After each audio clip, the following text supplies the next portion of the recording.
Gerry, you're a publican now for almost 35 years, so what inspired you to make your own gin? Gin has always been my spirit of choice. It's a drink that I enjoy.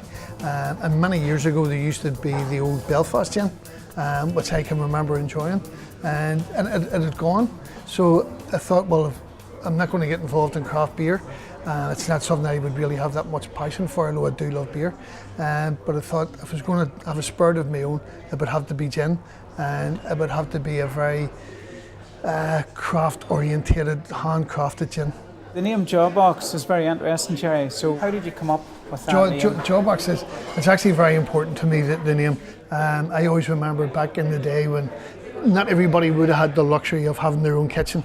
So there would have been a shared kitchen, and in that kitchen would have been a big Belfast sink, maybe roughly about the size of this table, and people would gather around that, and everything was washed in it, from the dishes, the clothes, the wains, to even sometimes the husbands, and sometimes even bicycles. So it became the focal point. It would have been where people gathered, where people met.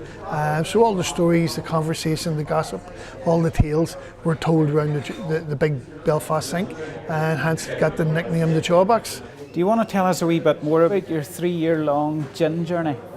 The 3-year journey, it was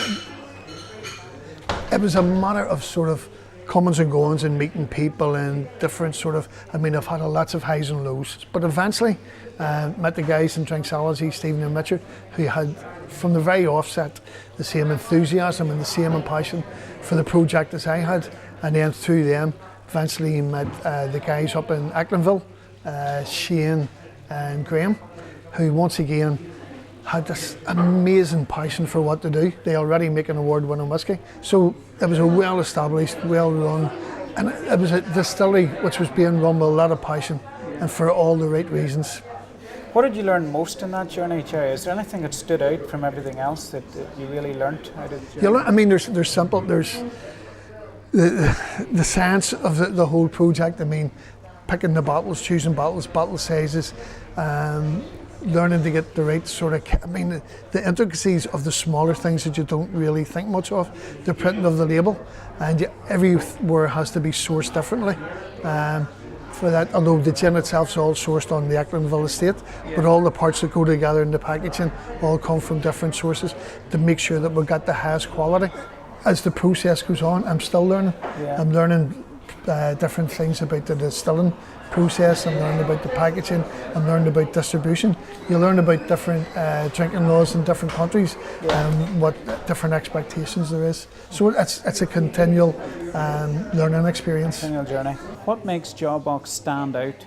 I don't like to use the word old-fashioned, but it's a true classic gin, heavily juniper based, but with a few wee additives that give it a heart and soul in Belfast, gives it the character of Belfast, which is why I go up the Black Mountain and collect the Black Mountain Heather, which is used in it, which gives the gin a wee bit of earthiness. The fact that there's the Echlinville spirit in it gives it that extra wee bit of smoothness and depth. So I think it's a completely unique gin, which to date, although we're only out 4 weeks, the gin itself proven beyond. The resales of the gin are quite unbelievable, and all the feedback that I've got from anyone who's tried it said it's absolutely outstanding gin. Are you a classic gin and tonic man, or do you prefer to mix it up a little? No, I'm a gin and ginger man. I'm a G&G. I love the spiciness of ginger.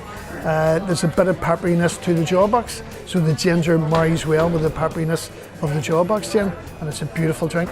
If you want to go really mad, squeeze a lime and a couple of mint leaves, and you'll have an absolutely amazing drink. All right, excellent, Gerry. Thank you very much. Thank you. Pleasure. Thank you. Pleasure.